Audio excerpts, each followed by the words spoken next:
So, wala akong kwarto dito. Ito yung sa airmat at airpat ko. Ito yung sa isang kwarto and this one yung entrance na kung saan papasukin doon. So, hi guys! We're going to La Jolla para i-visit yung bahay ni Mama. Yun yung asawa ko. Buti na lang day off niya. And then, bago tayo pumunta doon, susunduin muna natin yung aking airpat kasi pumunta siya sa handyman to buy tiles. So, dadaanan lang natin siya. Tapos, diretso na tayong La Jolla.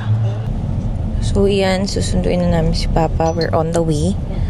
So, maganda yung cover ng aming dashboard. As you can see, may name namin and date. Ito yung date na nakuha namin sa sasakyan. Tita Laika.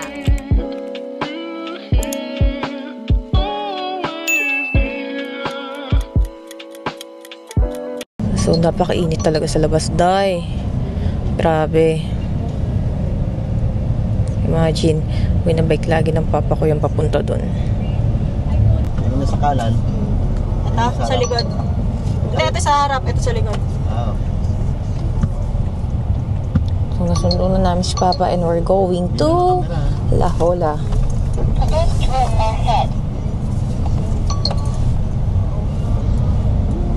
So, andito na kami, guys. Okay na.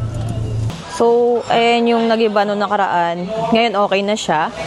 And, eto na yung labas ng aking pinapagawang bahay. Charot. Hati kami ng mama ko dyan sa pagpapagawa. And then, yung bahay ng kapitbahay. Contractor din namin yung gumagawa dyan. Ayan, sukin na natin.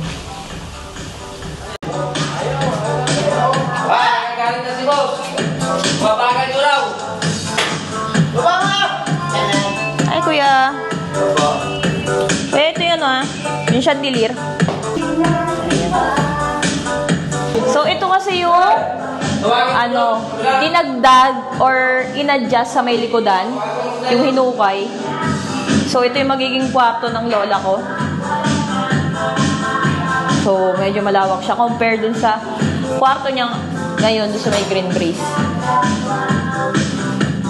Ito naman yung lababo. Mama ko last minute nagbago ng decision sa tiles.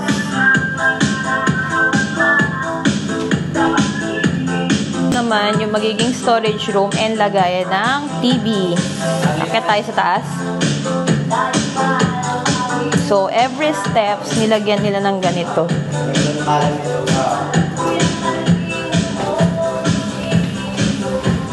So, ito naman yung mga kwarto. So, this is the first room. And ito naman yung second room. So, bisagra pa lang yun nandito.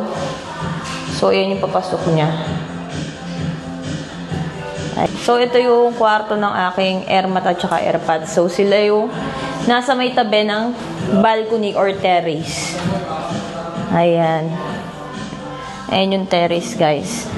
So, ang sarap lagyan ng inumang area dito. And hindi pa nakakabit yung mga ilaw pero may mga nakaibang na wirings.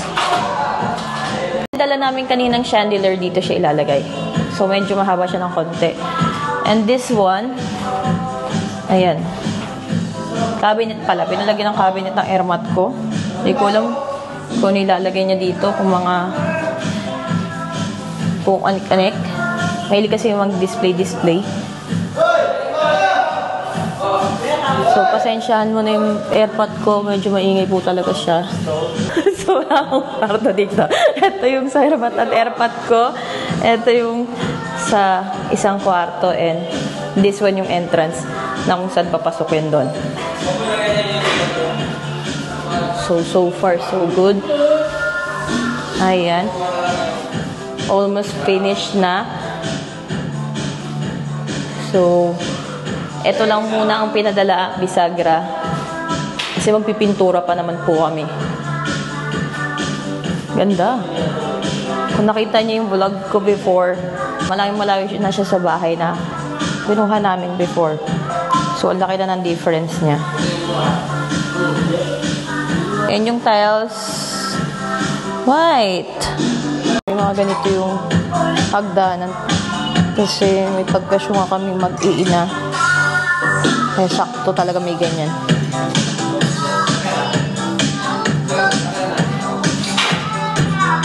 So, naglagay yung mama ko ng kitchen dun sa loob and she will put also ng kitchen dito. Para daw doon sa mga panggisa-gisa. So, kapag papakuluan lang, like nilaga, dito daw sa loob. So, kapag prito-prito dito sa labas. Diba daming arte? Ito yung view ng subdivision ng aking ina. O, diba ang bongga? Ang ganda.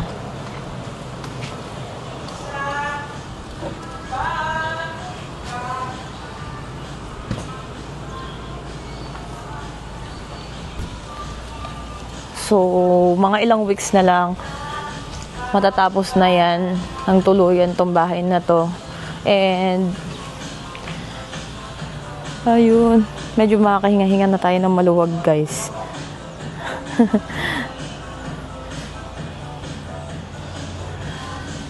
So, may mga improvement na, kumbaga minor improvement, and dito naman yung major improvement, which is mas malaki talaga yung binago namin. So, ito yung mga bahay dito. Ito yung mga wala pa talagang ginagawa. And ito, yung chika sa akin ng airpod ko is nakuha daw na pasalo. Di ba, bongga? May mga nagbibenta na ng pasalo dito. Siguro dahil nga nabaha, kaya siguro ayaw na nilang ituloy yung journey nila dito. Pero sayang naman, di ba? Kaya lang naman nagkabaha dito dahil nasira po itong dike. Which is inaayos naman po ngayon ng government and ng local government. Kaya naman, panatag naman na kami na sa mga susunod na ulan is hindi na babahain dito. Ganda ng view, mare. Gawa na! So, kausap ng airpot ko yung airmat ko. And itong mga tambak, sabi ko sa airpod ko is itapon na to. Pero sabi ng mama ko is pamimigay niya daw. Yung kanina niya pamimigay. Ito niya naman. Pero syempre mahal nga o mapapakinabangan pa talaga yung mga kahoy.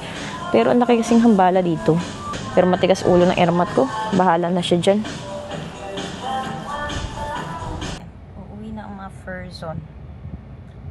Dahil wala naman kami maitutulong dun. Alangan magpala kami at mag-ano dun. Diba? So, uwi na kami. So, baka mag-practice kami ng asawa ko ngayon ng driving session. So, thank you guys. So, that's all for today's vlog. So, malamang dito sa kanan. So, see you soon ulit sa aming bahay. So, malapit na yung matapos. Very, very, very soon. Update ko rin kayo na maganapan dyan. Soonest. Bye! Thanks for watching. Share. Don't forget to like, comment, and subscribe. See you next vlog.